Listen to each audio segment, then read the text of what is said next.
All right, everybody, welcome to Podcast PD. We're going to start the live recording of episode 108. Let's do this.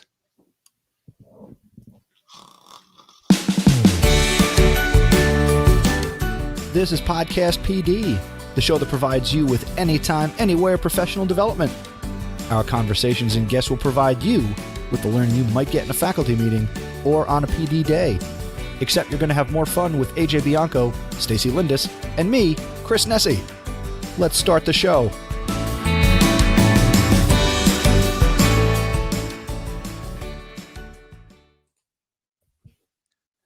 What is up, podcast people? It is Podcast PD episode 108. My name is Chris Nessie, at Mr. Nessie on Twitter, and I am joined, as always, by my Podcast PD compadres here as we struggle because we do this at 8:30 at night, which means it feels like it's 9:30 at night. I want to say hello and welcome to the Stacey Lindis and your pal and mine, AJ Bianco. Oh, AJ love me this week. So AJ, hello, love me. What? I think I missed something there. I cut out for a second. What'd you say? How are you doing, buddy? I thought he said love me. That's what I thought so too. That's what I was like, Okay. what? I was like, I must have cut out in some way. That was not right. How I'm you doing, thankful buddy? for you, Chris. I'm thankful. How are you? Doing well. I'm doing well. How are you this wonderful evening? I'm doing good. Things are popping here. I know. Well, less poppy. You've been sharing some images on the gram and the Meta. I don't know, is it a Facebook thing? Like, is it Meta now or is it still Facebook? I don't know. Still I'm not hip Facebook? enough. All right, whatever. Still Facebook. But yeah. I made the sound absorption panel. So if you're not watching this live, go check out the video at podcastpd.com/YouTube. And really, I can blame the two of you for this project. Oh, boy. I thought it was just a microphone. What the hell did you just say? Here's why I blame the two of you. Okay. Because, was it 2 episodes ago? Oh, when I shouted you out? You called out my background as being unprofessional. And now that sparked in my head to expedite the process of making these panels, which now exist here. And I will... Wait, is that what you were making over the weekend? Yes. So I will swing the camera towards the background now here in the House of Ed Tech. So I now have these new panels as I struggle to put the camera back where it needs to be. And that's pretty close. Nope, still on you.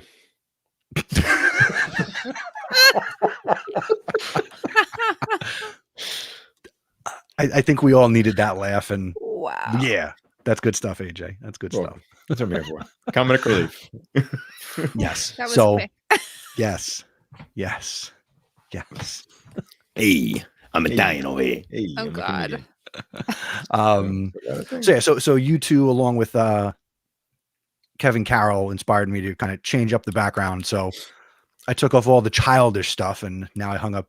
I mean, I still got the childish stuff over here, but Yeah, that's all right. you know, we have everybody's awesome Lego.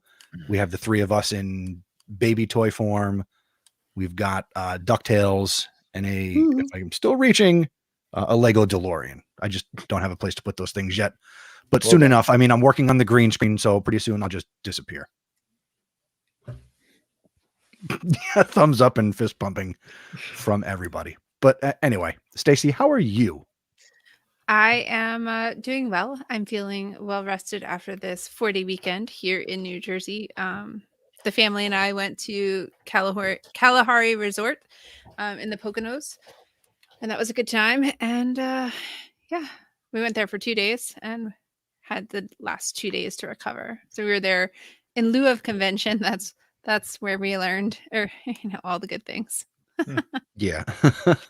For those who are not from New Jersey and enjoying this fine podcast program, here in the state of New Jersey, we have our local NEA affiliate, the NJEA. And at this time in November, they have their 2-day conference, and all the teachers in New Jersey, I'm pretty much all the teachers, a lot of teachers and districts get the 2 days off for convention.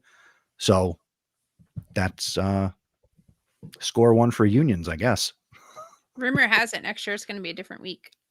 Ooh. A different week. Yes. Why mess with perfection? That it's going to be the week before the election instead of the same week. So September? No, I mean, no, because the election is this year. The election was what, the 3rd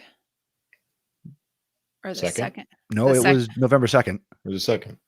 Yeah, Oh. so it's going to be later next year, because it has to be after the first Monday, and then because of that, it will be like whatever those first Thursday, Friday of November are. Whatever. Yeah, there was a monkey wrench in some people's planning. All those Disney Vacation Club members, I guess. No, that's how my friend found out. Disney had blacked out the dates for convention, and she called and she was like, you're a week off, and they're like, no, we have it on good authority that your convention is a different week. Cool. So you're saying, and I'm looking at November 2022, that the convention would be November 10th and 11th? No, it would be the Thursday, Friday before that. Because so October 27th and 28th? Right? No. What? No, you said the week before that. That sounds like it would be. No. And not if it's the 10th or 11th. It would be 7 days before that. No, so the election next year would be the 8th. The election is the 8th. So it'd be the 3rd and 4th? Hold on. I have to pull up Google Calendar. Anyway, people who aren't from New Jersey doesn't really give a crap. So that would be November 3rd and 4th. Yeah, that's it. Well, okay. All right. So we got whatever. Who cares? I don't go to the convention. Only went once. Didn't really learn anything. So I don't really care. Hey, can I give a shout out? Go ahead. So my guy Dave Frangiosa is out in the audience today, and Dave and I collaborated on a little article that you can check out through School Rubric. And the article is titled "Supporting All Learners with Collaborative Classrooms." So Dave and I collaborated from I hate to say it like this, a teacher standpoint and an administrative standpoint on what equity and collaboration looks like in terms of assessment and all those fine things that go into a collaborative classroom. Wait, where can we find that, AJ? So it's on the website at School Rubric, schoolrubric.com. If you're curious, I don't have the exact website address right now, but if you go into my profile on Twitter, it's pinned. The article is pinned. You can check it out. And Chris is putting it up on the screen right now, supporting all learners with collaborative classrooms. Dave and I worked on this article. I'll be straight up. This is an article that we wanted to create, and something that we were both passionate about, especially when it comes to equity, diversity, and inclusion. So, this is our first point as to what we want to do. I think we might branch this off in a variety of ways, because I think we're pretty proud of what we created here. That's awesome. You guys are right there on the front page. That's us right there. Yep. Mm-hmm. Yep. Well done. Nice. I dropped a link in the live chat, and of course there will be a link in the show notes out at podcastpd.com/108, or swipe left or right if you're listening to this after the fact. Go check out this article, share it, learn from it. AJ, can you give us a little more insight as to what this covers? It's anything from the classroom point of view, right? So Dave kind of takes it as in the teacher point of view, what it looks like in his classroom, how he brings about practices, how he brings apart ideas with his passions for assessment. I look at it as how I can support teachers in this journey, for inclusion and collaboration between teachers, students, all the different kind of assessment methods and collaborative projects and learning that goes on. So I like what we did. I give Dave most of the credit. This was his idea. I just kind of threw it in there for how I would back up my teachers, and how, if he was my teacher, this is what I would do to support you. But I think it's something that we're very proud of. I at first really wasn't proud of my work because, like I said, it was kind of Dave's idea, and he's like, here's how I started, and I was like, all right, I'll run with what you got, and took me a while to get to it because I procrastinate so well, but yeah, no, it's definitely something that we are very proud of, and we are going to definitely take this and do some more with it.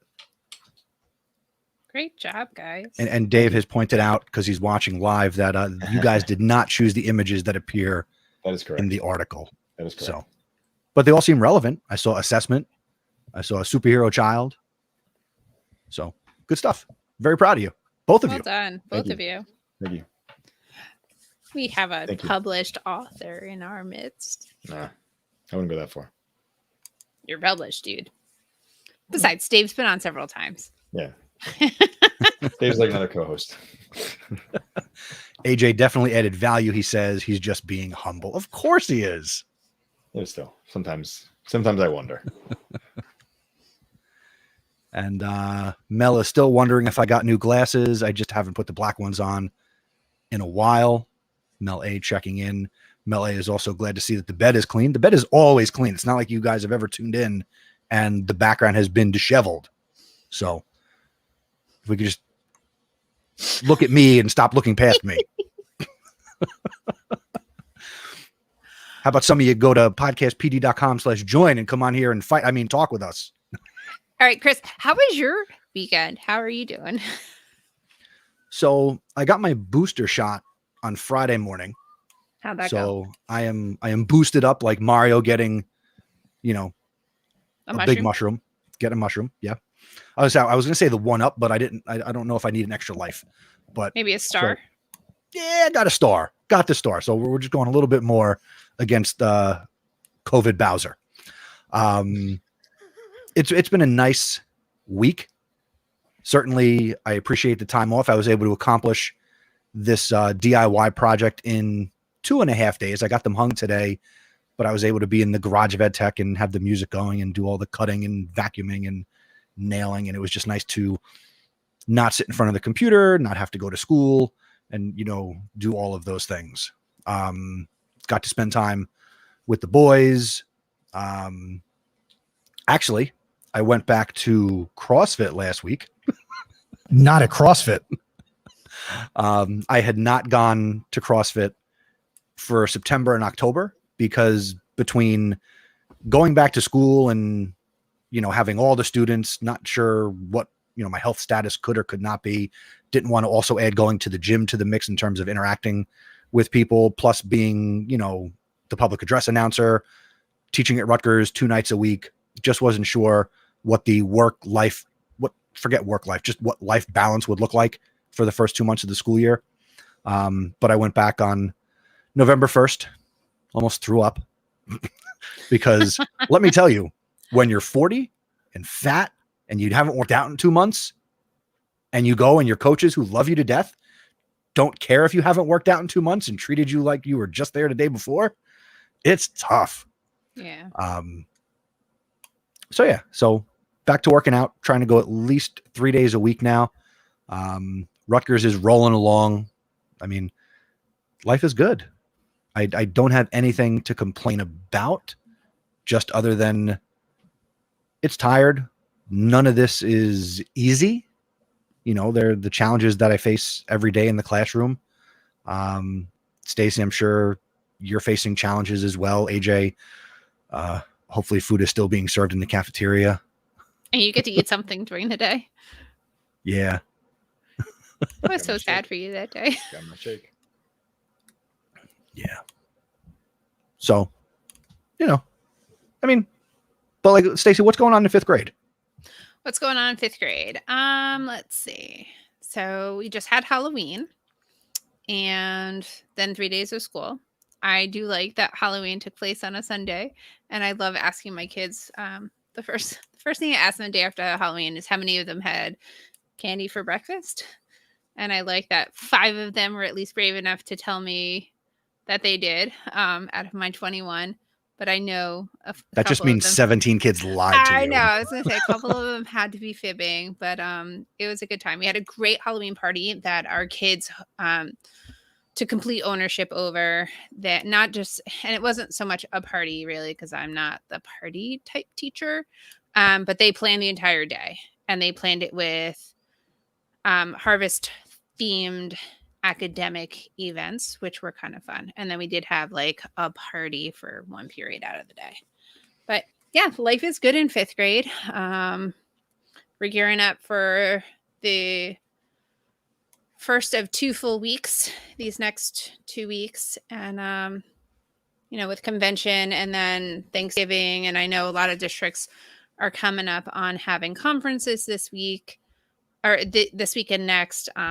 I know my sons call it No School November, so we're gearing up for the only full 2 weeks of school that take place in November. And yeah, my oldest son Miles, he mentioned that November, this is just like 15 minutes ago, he's like, November is the best month of the school year, Daddy. I said, why? He goes, because we have the least amount of school days compared to all the other months. There were fewer days in September for me than there will be in November. Well, we don't get all those days as teachers. No, I'm just like, school didn't start on time, a normal time, and then we had the 2 Rosh Hashanah days and stuff. Like actual school days in September for me was 16. Rosh Hashanah, Yom Kippur. You typically don't get both Jewish holidays, and we did. Yeah. Anyway. So I wanted to bring a topic to the table tonight, and certainly we will riff on this, and certainly anybody who's joined us live in the chat, we welcome you to chime in the chat, or if you want to quote unquote call in, you can do that, podcastpd.com/join. But I kind of wanted to hit on the idea of innovative ideas and how we kind of almost keep it fresh for ourselves. I mean, this is certainly a school year like no other. There's a lot we're dealing with. So if we move past that just a little bit, it's November. We're getting towards the middle of the school year. And something I know I've talked about, whether it's here or House of Ed Tech, is how I try to keep things fresh for myself. I try not to do the same things year after year, or I don't try to do the same things the same way year after year after year. So I posed the question to all of us here, a part of Podcast PD. What are some things, or one thing that you are currently changing up, innovating, something you're trying that's new, and how's it going? It's a really tough question, Chris. I have I'm answers. going to be honest with you. Oh, Stacey, then go ahead, because I don't have anything off the top of my head. Okay, so I feel like Chris has answers too. So Chris, do you want to go first? No, ladies first. Ladies first. So a couple of things, right? So I think early in the year, we talked about how our resources for math have changed this year. And so that has caused us to rethink just the way we were teaching math over and over and over again this year, just because we can't find a routine and fit in all of the materials in our 1 hour block that we're supposed to be using. And with, tremendous support, permission, and, just conversation with grade level colleagues and district admin, I think we have finally found something that works for us. And it's a little bit of going back to like the nuts and bolts of what a workshop looks like in a given 1 hour period, and kind of going back to that and fitting in what's best for kids, and then using the new resources as they fit with what we know to be best for kids. So that has really made our math workshop flow. So September was just kind of messy all around. October was kind of coming to terms with what this new program meant. And then the end of October, beginning of November is like where I feel like we're finding our groove. And it's not to say that we're done reinventing or kind of working it out for our 21 kids. But it's been a fun challenge to kind of have that ability to kind of look at a topic that I don't necessarily love and kind of rethink it and incorporate the things that I do love about Math Workshop. Because I know my kids love that aspect of Math Workshop. So like the number sense routine and having math talk every day, and then doing an exit ticket, which I think is like really important for formative assessment. So that kind of stuff has been really fun. But anyway, my second thing, and you guys can help me with this. So I applied for this program in my district called EdCot Expanded. So it's like educational classrooms of today. And it started with kindergarten and moved up to third grade, and they've stopped. And so the expanded piece is anyone who's done it in the past or anyone who wants to design a classroom for today's learners and for tomorrow's learners can apply. And my teaching partner and I both applied separately, but together, to kind of rethink what our classroom looks like and what it should look like for the kids that we have. And we were both accepted. And so now we're in the proposal phase where we're talking about what types of technologies and flexible seating we want in our classroom, and what that could look like and how it's going to help create a student-centered environment where kids take ownership of their instruction and have some agency in how they interact in the classroom, not only with each other and the learning and the materials, but just kind of the environment overall. And so super excited for that. We're meeting with the assistant director of technology sometime soon to kind of talk over our proposal. And so super duper excited about that. And like I said, we're in the planning phases. So it's kind of like create your Christmas list and Santa will bring you what he can. And like that's where we're at. So if you could create your own classroom like that, or like AJ for you, like if you could support teachers in that kind of design, that kind of classroom design, what would that look like? There's so many things. There's so many things. Like what kind of classroom is it?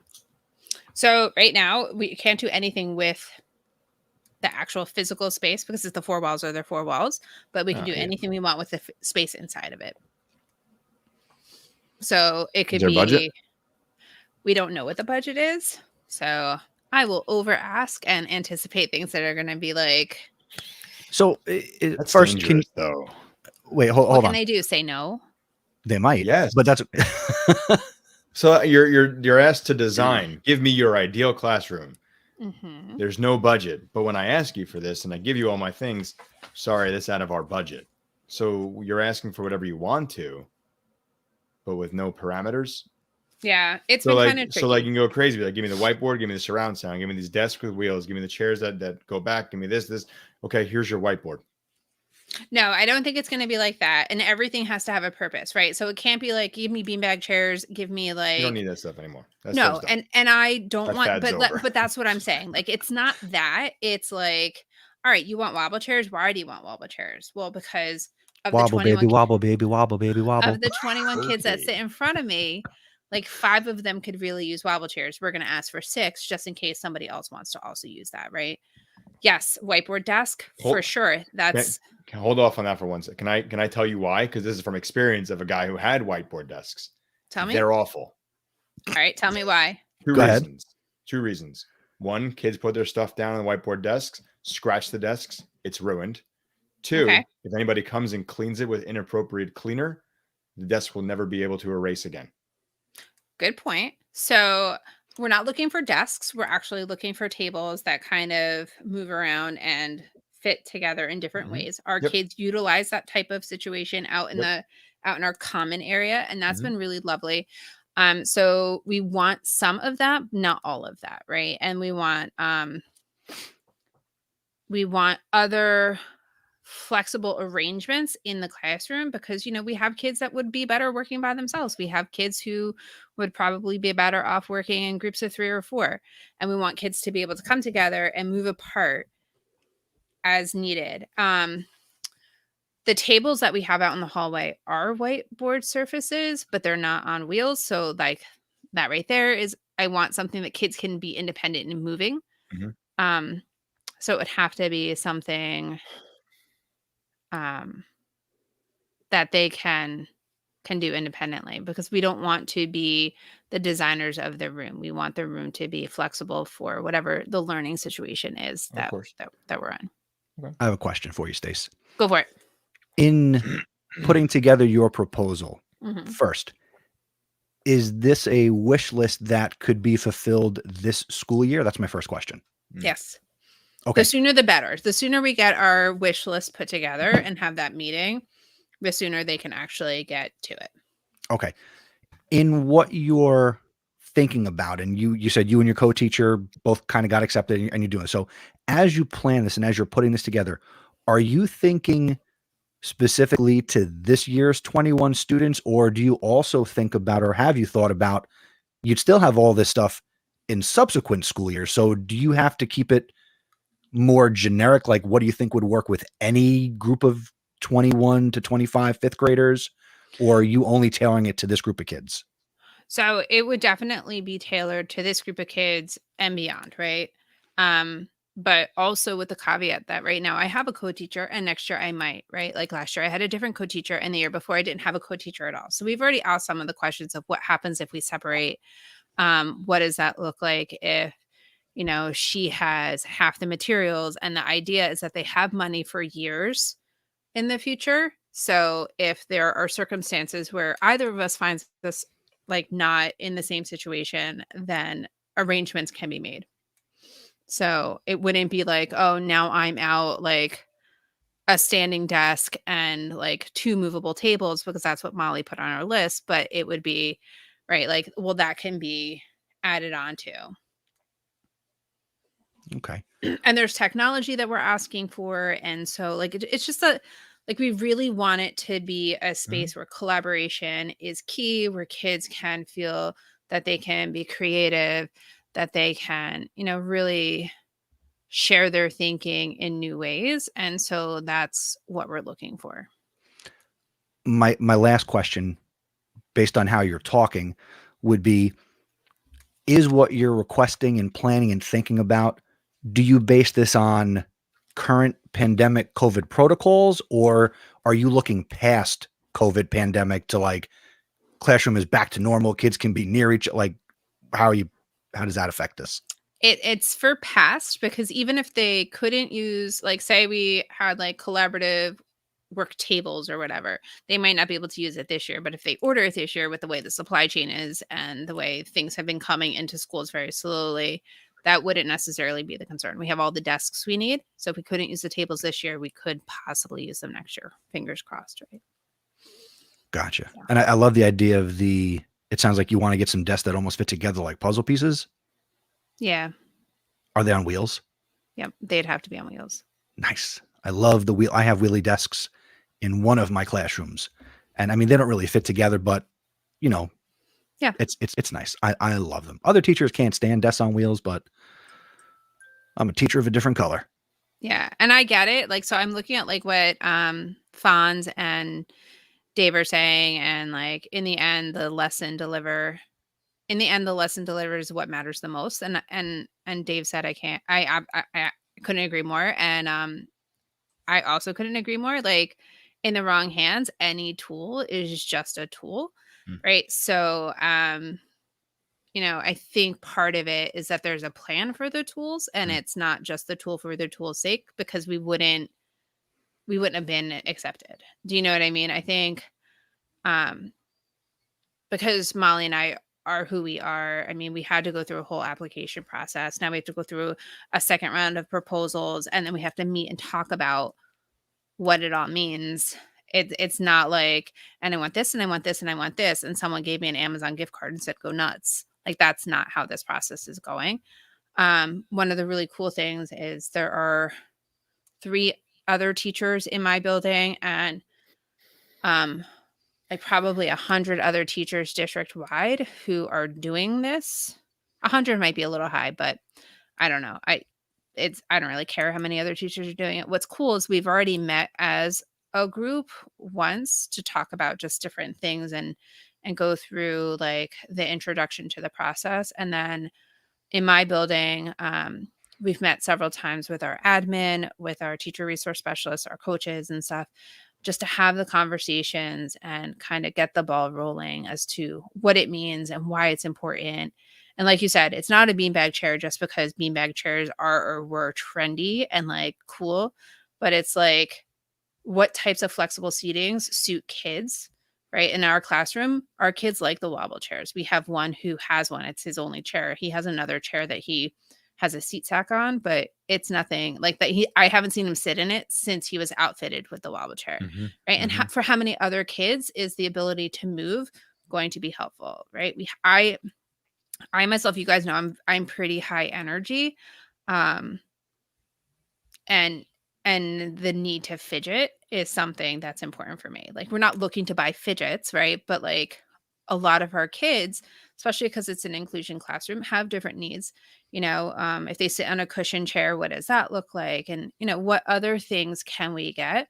What other ways can we have our kids working together so that it's not like everyone sitting on the floor all the time, that we're doing collaborative work? Like, that's tedious. It's not conducive.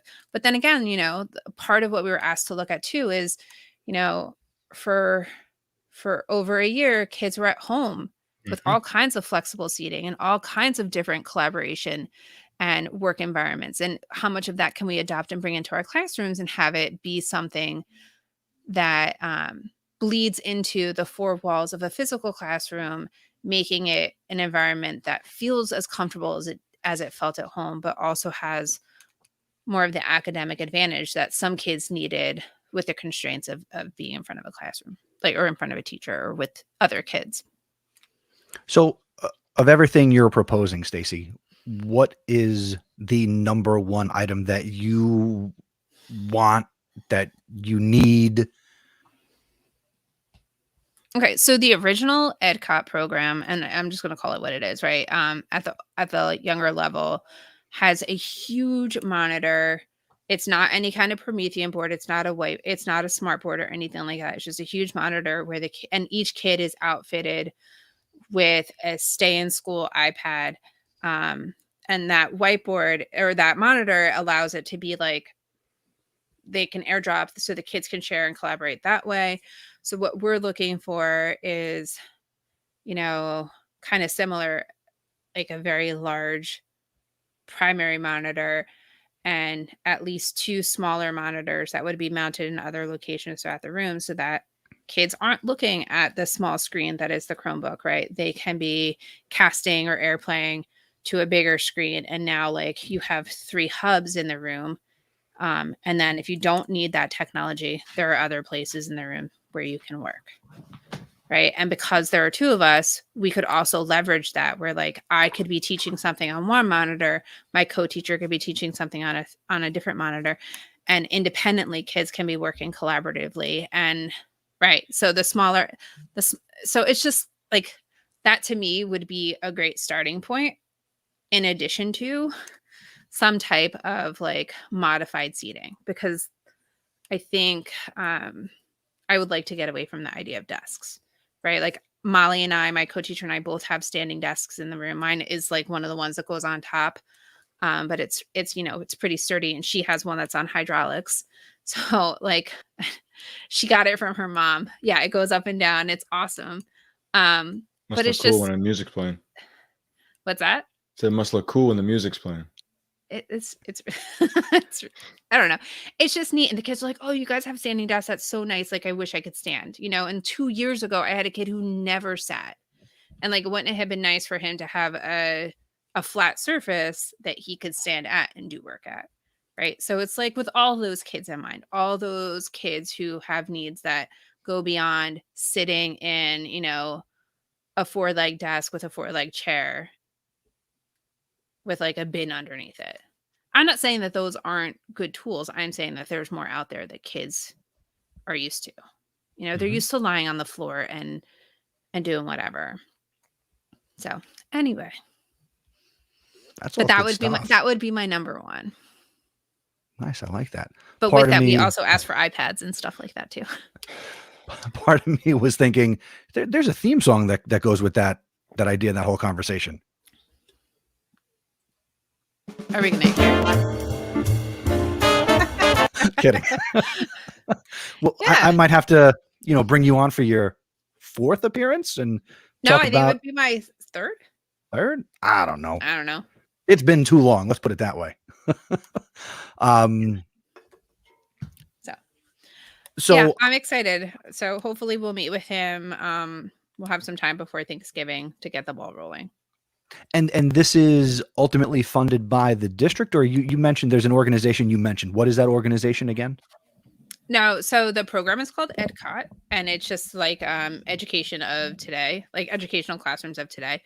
Okay. And I was a tech coach when that started at the lower elementary level. And it's just the program. It's just like, like you pilot something, like the younger But is this grades. your district thing, or is Yep. okay? So this is like a little fancy name for okay, gotcha. Mhm.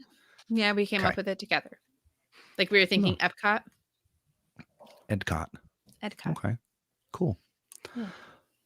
Well, I don't have nearly as exciting stuff to share in terms of what I'm trying to do in my classroom that's innovative and different than years past. I just I'm always just trying to try new things. This year in world history, I'm working with a revised curriculum for, again, 9th grade world history.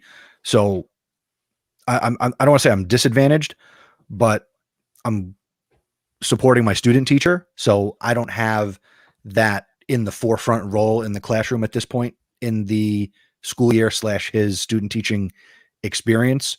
So I'm more like co-teacher, support him. All eyes are on him. I still have a presence in the classroom. But a lot of the conversations he and I have, I look at what he's doing and planning and how I can make improvements or revisions and reflect on it, going into next school year when I hit these same points in the curriculum, and even how he thinks about lesson planning, how that's going to impact me when he's gone, and how I still want the class to continue to operate and not be, a shock to their system when he's no longer there. Because I did the same thing again, where we didn't tell the kids he's a student teacher, and we'll eventually get to the point where we say he's not going to be back anymore. So there's always that fun part to look forward to. Some things I like to do. Go ahead. You didn't tell them? No,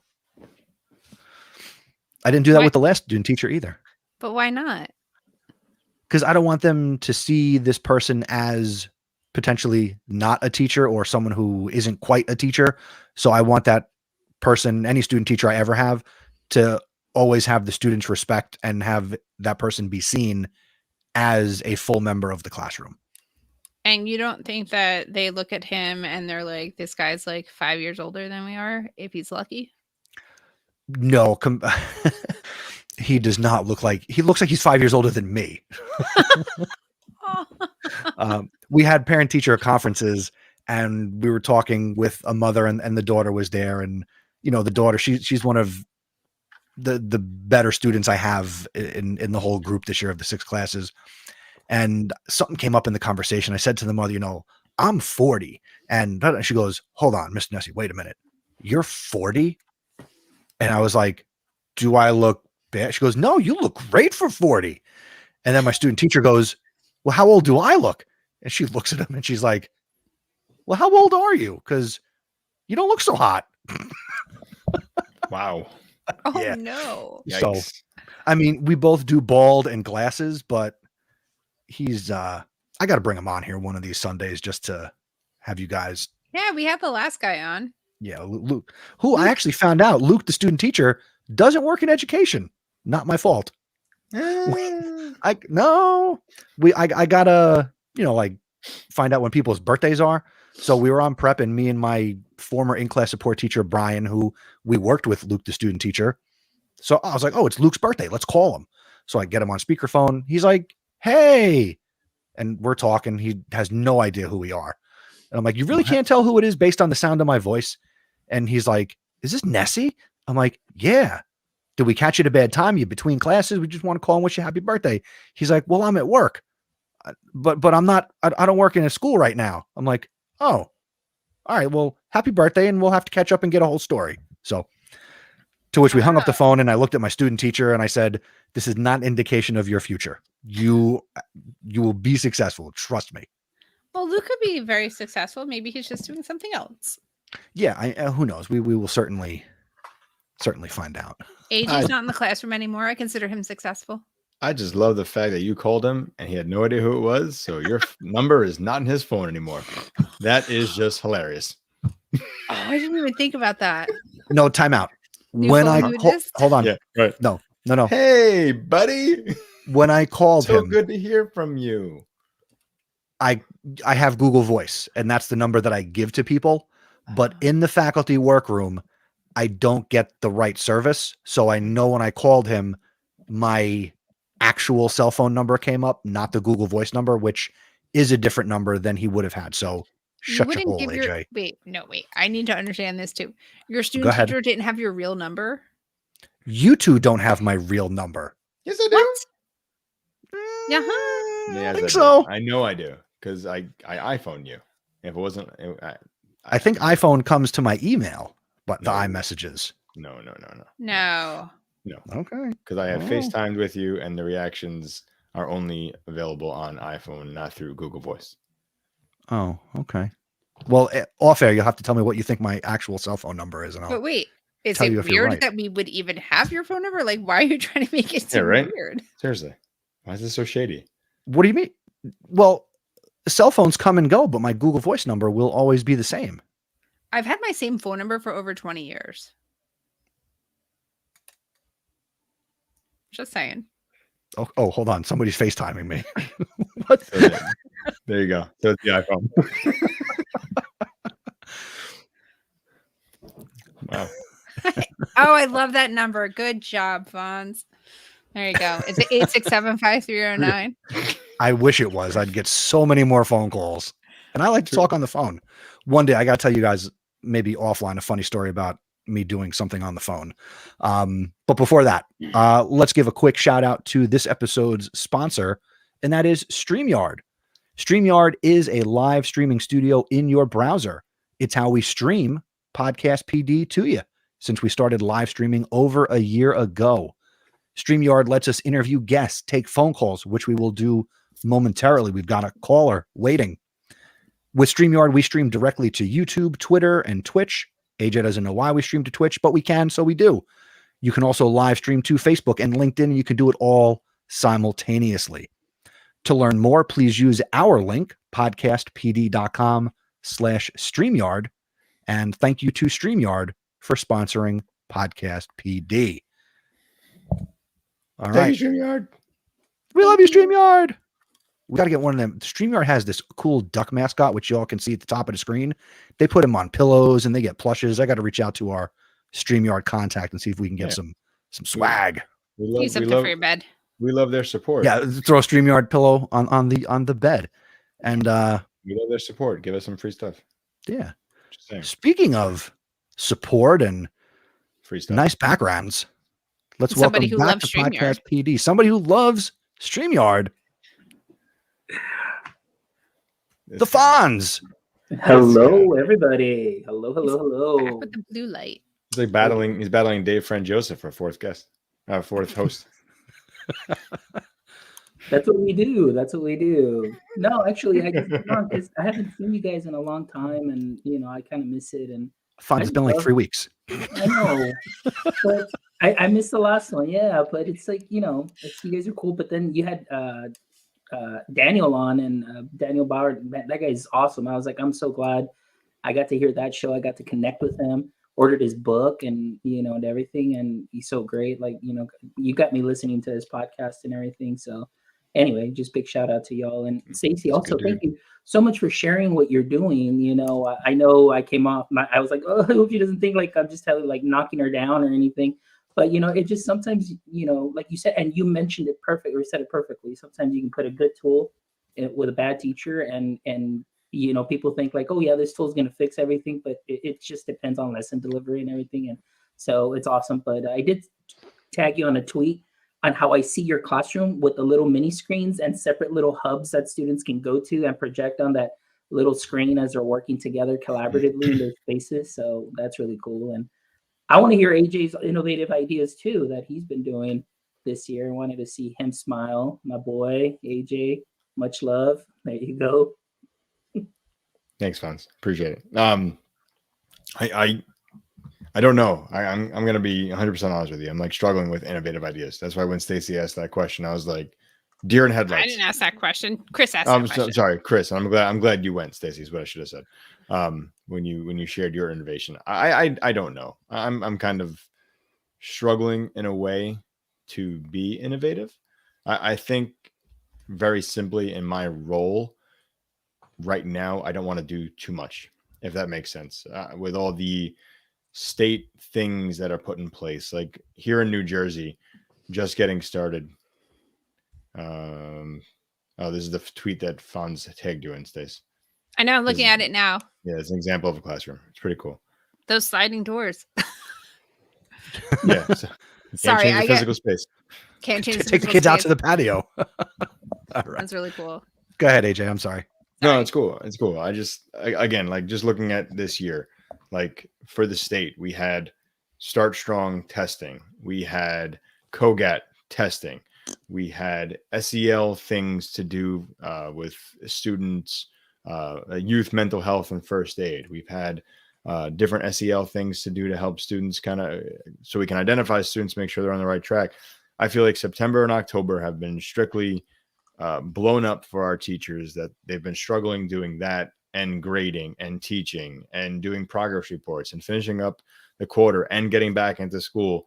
It's been a whirlwind for teachers. So I really haven't been too innovative in trying to push too many things because it's just been too hectic.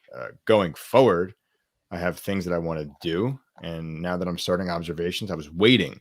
I didn't want to do any observations in October because I didn't want teachers to feel like there was something else. So now that it's November, now that all those things are behind us, I'm starting my observations this coming week. So I'm going to be able to get in classrooms and really start now talking about the things I want to see happening and how we can get students more involved in class and more engaged and make it a more interactive classroom.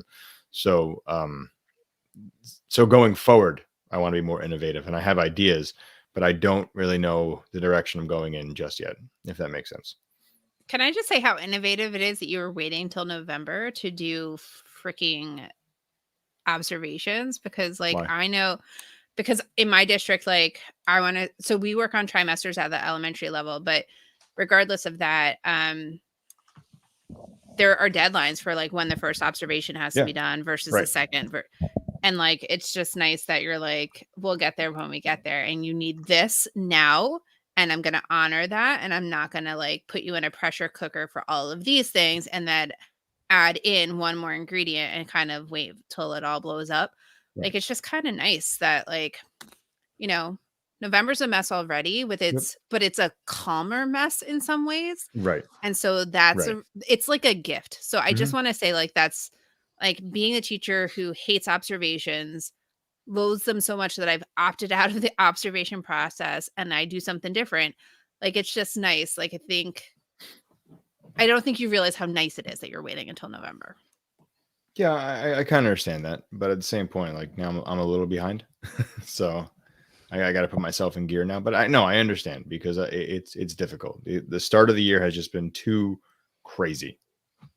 Yeah, we had all of those things, and you forgot about like Red Ribbon Week and you know, your HIB assembly that you have to have with your kids, and it's just like 100 things. So kudos to you. Your teachers are lucky. Thank you. Well, I'm going to ask you this, AJ. You got this list of things you'd like to do that are innovative. What's one thing that you would consider doing or you'd like to do? I mean, I don't know how innovative what I'm thinking is. I'm really looking at like a lens of discipline. I'm really looking at like building their relationship in a community, in a school, you know, just like bringing forth that PBIS and those restorative practices. It's not innovative. It's just better managing of the day. So I don't know about innovation. I don't know. Like, I'm not looking to bring in new technology right now. I'm not looking to bring in like new ways of teaching. I'm just looking to have everybody just kind of level up, if that makes sense. That's innovative. You know, innovation doesn't mean gadgets and devices and right.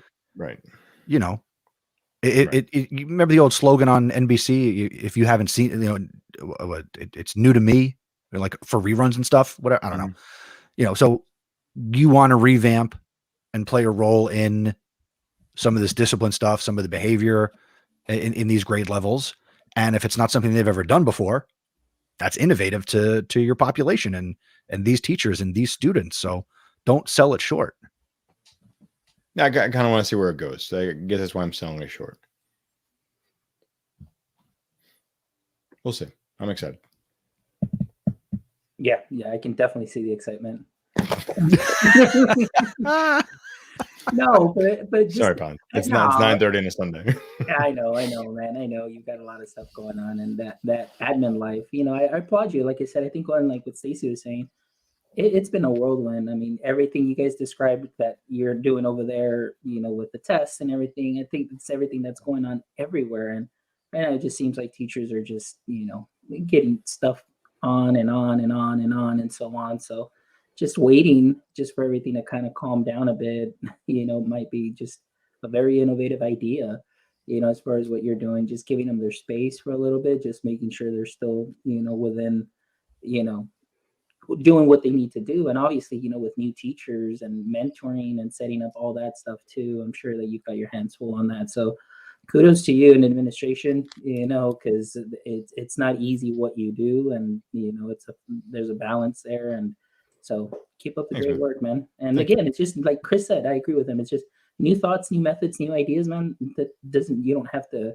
you know, go far out to be innovative, man. Just be yourself, dude. That's it. Just be yourself. I think that's innovative. People being themselves. Well, yes, in some cases, right. we might need to be careful in some others. Now, Fonz, as we're getting close here towards the end of this episode, want to give you the opportunity. You are the host of My EdTech Life. What is going on the podcast? Recent guests, upcoming guests? What's going on in your world? Sure. Well, I mean, I wanted to just chime in a little bit on that innovative stuff. As far as for me, you know, in our school district, I've been just giving the teachers space, you know, and I think like I'm with AJ there as far as not dumping so much tech on them. And I think just from the very beginning is just been able to establish just 4 to 5 platforms that we standardize on. And of course, you've got those teachers that are very innovative that can go outside the box and really bring that in. But as far as other teachers, I just say, you know what, just keep it simple because, again, you don't want to overwhelm them. Like Stacey mentioned, she's getting some new platforms for math. You know, we have all our platforms digitized. A lot of the teachers, we have so many new teachers that are still learning those platforms. So it's all about catching them up. And then, of course, the ones that feel comfortable with it, kind of run with it, roll with it, dive in a little deeper. And then you've got those other teachers that are way ahead that are just bringing some other stuff in. So it's a matter of now me observing which teachers are where, getting them to where they need to be, but also leveraging the power of those teachers that are way ahead and bringing them and saying, hey, can you help? Like, this is an extension. I mean, there's 14 schools. There's 2 of us now. So I have a colleague now that, you know, that I work with. So, which is great. We've got a lot more reach, but, you know, but also right now, even just trying to get into schools because everybody's at the schools now. You've got the content specialty. We just had our DPAs or data point assessments. So now it's like they're targeting the schools, the teachers, like what's going on. And then it's kind of like, well, don't go to the school unless you really have a reason to. So it's kind of like they're kind of telling you like, hey, man, just chill out. Don't go out there. But I mean, I need to be out there to see what's happening and going on and things of that sort. So it's kind of like really looking for those teachers to help be that extension within those schools to help get that message out and get those ideas out and so on. And so kind of I've been working through the content specialists now and sharing with them like, hey, share this with them, share that with them, add that additional layer to your math content, add that additional layer to your ELA, that additional and they're little tech things, like nothing that's major, but things that are going to save them some time. So that's an innovative way to kind of multiply ourselves and multiply our department into the various buildings. So that's what's been going on this year as far as the innovative part. So it's been great. But thank you for asking about the show, Chris. I really appreciate y'all. I'm coming up on show 100, and I am excited about that. Show 100 will be on December 8th. It will be a live show, and I am so excited for the guest that I am getting. It's been like, I just can't believe, first of all, that they're that approachable and they're really cool and just really awesome. So I'm really excited that I'm going to have George Corus on the show for the 100th episode. So, but yeah, just had an episode Saturday with Bobby Carlton talking about AR, VR and its implications, you know, now with all the craziness with Facebook saying like, oh yeah, we're meta now, and putting their flag down into the metaverse and saying like, yeah, we're it, but really metaverse has been been in existence for a long time. So that's one of my passions there as far as AR, VR, but now we've got some other shows that will be coming up. We've got Daphne McMenemy from Codebreaker. We're talking about coding with Kinder and the lower grade levels. And oh my gosh, she does such great work with the little kiddos. We've got Katie Novak that'll be coming up talking about UDL.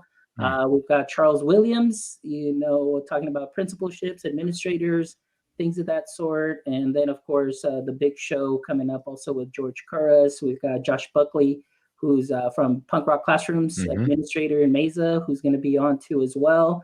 And so it's been going great, a lot of great shows. And I've just been thinking a lot about this because I was thinking the other day, I was like, you know, my ed tech life, I was like, right now, I'm just kind of all over the place as far as topics because it's a lot of stuff out there that really interests me and that I really want to get to know more about. And so sometimes I was thinking the other day, I was like, man, maybe I just picked the wrong name for my podcast or something, because I was like, it's not all about tech, but it's my ed tech life and what I'm interested in. But so I was just thinking about that lately. But anyway, I don't know, just still thinking of ideas out there. But again, right now I'm looking into a lot of leadership, a lot of guests that are administrators, because I think it's very easy that a lot of teachers can be armchair quarterbacks or Monday morning quarterbacks or whatever, and think like, oh, I can do a better job. But once you actually see what they're doing and what they're in charge of, sometimes I'm like, man, you know, I am so sorry for thinking this way. And I am so sorry for my mind, you know, seeing things in a different light, because each one has different responsibilities and different things. And so I'm just really diving in more into the leadership roles and mentoring, learning a little bit more, like what makes some administrators stand out from others. What are the main things that I'm seeing? And, you know, just because I want peace of mind too, for my teachers and our teachers, and just to be able to learn more about that and maybe in the future be an administrator. I don't know. So we'll see. But Don't do a lot it. of great shows coming up. What was that? All right. Don't do it? You heard it here first. He's on the road to administratorship. Well, not really, actually. I need to finish my doctorate first. You know, it's so funny that there are some jobs that require a principal certification, and I'm like, and I mean, and I get it. I mean, an admin, but so pretty much I'm just the computer guy. You know, I'm kind of just pegged in there, and so I'm like, but anyway, you know, I get to have my opinions and everything out here on my show, and get to share that stuff over here with you guys too as well. So that kind of makes me feel like a little validated sometimes, like, hey, somebody's listening and they get what I'm trying to say. Nice. And for anybody who is not listening to My EdTech Life, make sure you go to Fonz's website, myedtech.life. Make sure you follow him on the socials. He is at My EdTech Life. Just about anywhere you could find somebody like the Fonz, a teacher, tech person. If you're looking for a computer guy, go for it. If you're looking for a computer guy who has, you know, some knowledge and does research and does follow others and is well versed in other areas in education, yeah, feel free to follow me. Also, you might every once in a while find me on the EduPodNet Twitter, maybe. Yes. We're working out some kinks there. I have no idea what's happening. I got to talk to the people. The people. So I will get that fixed, Fonz. Don't worry. You're not in trouble. Okay. Yeah. Seriously, Your message is like, get- I'm not, did I do something wrong? I haven't been appearing on the EDU Podnet Twitter account. I said, I'll look into it, but you're not in trouble. It's all good. that was my message to him. I was like, hey man, like, are we cool? Yeah, we're cool. Thanks for bringing this to my attention. Your call will be answered in the order in which it was received. All right. Fonz, thanks for calling in. We appreciate you. Enjoy the rest of your Sunday. Thank you guys. I appreciate Love you, Fonz. Y'all take care. You're good, man. We'll talk soon. Good night, AJ. Good night, guys. No, I won't steal your thunder, Stacey. I won't steal your thunder. I'll see you But guys. you know it. Bye-bye. But he knows it now. That's right. Knows it now. All right. Before we get to what we're listening to, and Stacey has a podcast prepared. We want to take a moment and thank our awesome executive producers.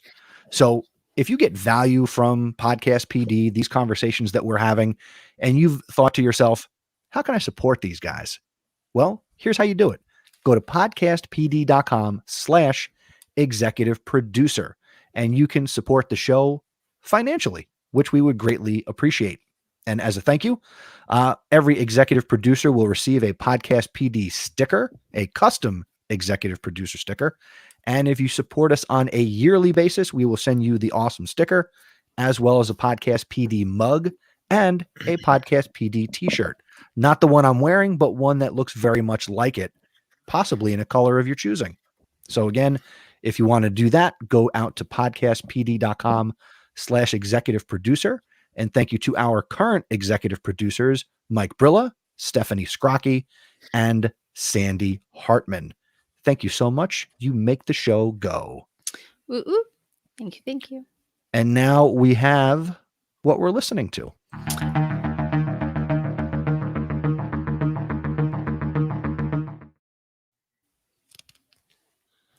I got muted during that. So you are muting me. I knew it. All right. That was really cool. That was a cool feature. Yeah. So I am trying to branch out a little bit. And for a while there, I was tweeting every morning what I was listening to. And for the month of October, I was trying to tweet about Hispanic and Latina podcasts that I was listening to or topics. And it's November, and November is Native American Heritage Month. And one of the podcasts I'm listening to is called This Land. And so that is the information for season 2. I'm not that far. I'm on episode 4 or 5 of season 1, where they talk about a murder that took place and whether or not the person who went to jail could go to jail because who had jurisdiction in that area. So if it's tribal land, whether or not the I think it was state of Oklahoma. I could be getting this very wrong, but it's just very interesting because it's like history 101 when it comes to Native American tribes and information and history. And it's really interesting. The second season talks about Native American adoptions. And both of these topics are or were recently Supreme Court cases. And so that is also really interesting. I really like the Supreme Court and following that information. So this is just another way to do that. So I highly recommend it.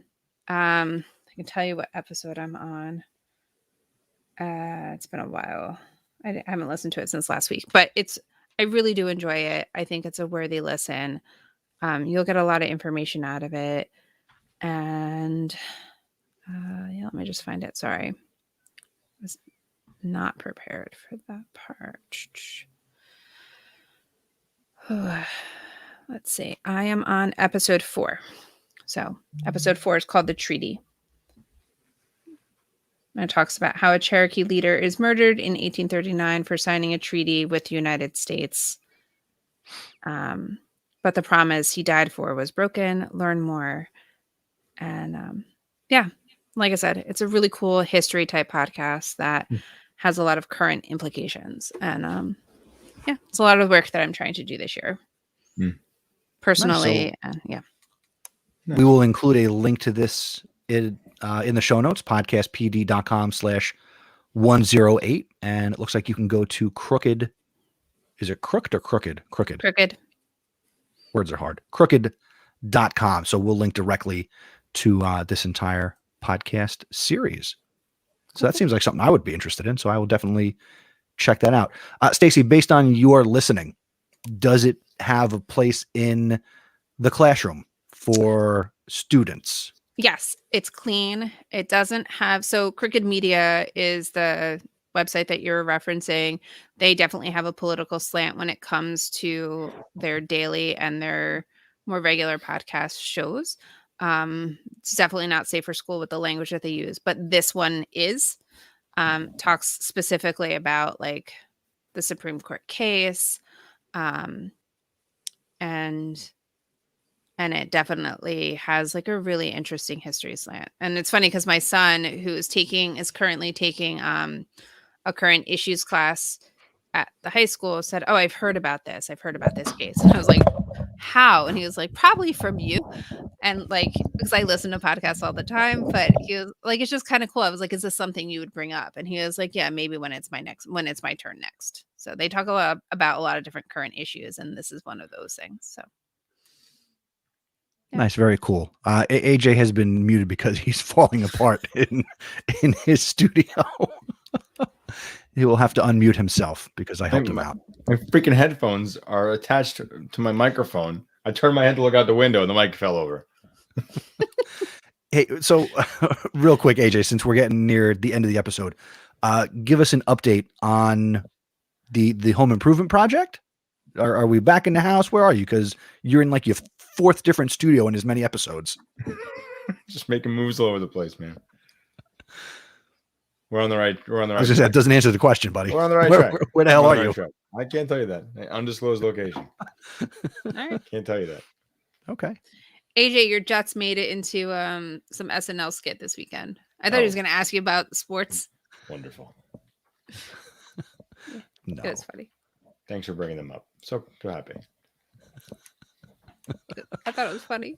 Yeah. Now I need to go look at this bit. Anyway. All right. So this has been episode 108. The last thing that I will throw out here is if we aren't texting you, make sure you text us first. Text at PodcastPD to 81010 because, like I like to say, we want to have a textual relationship with you. And that's powered by Remind. So we won't spam you. We'll respect your phone number. And if we send you something, well, it's important. So text at PodcastPD to 81010 and we will text you. And you can text us back. Life is good. It's the world we live in. Speaking of the world we live in, we got an extra hour of sleep. So Stacey, wave the wand. Let's do it. All right. Yeah, it's really like 10:30 right now and everyone's tired. So say goodnight, AJ. Good night, AJ. Say goodnight, Christopher. Good night, Christopher. Good night, Podcast PD.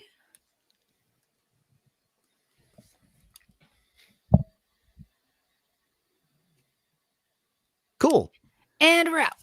And we are out. Thank you to everybody for checking this out live. Thank you to Mel. Thank you to the Fonz. Thank you to Dave. Stephanie. Thank you to Stephanie. And that's it. So That's it. Everybody listens. we're going to end the broadcast and make sure you share the podcast with your friends. Tell your friends. Tell your friends. Peace.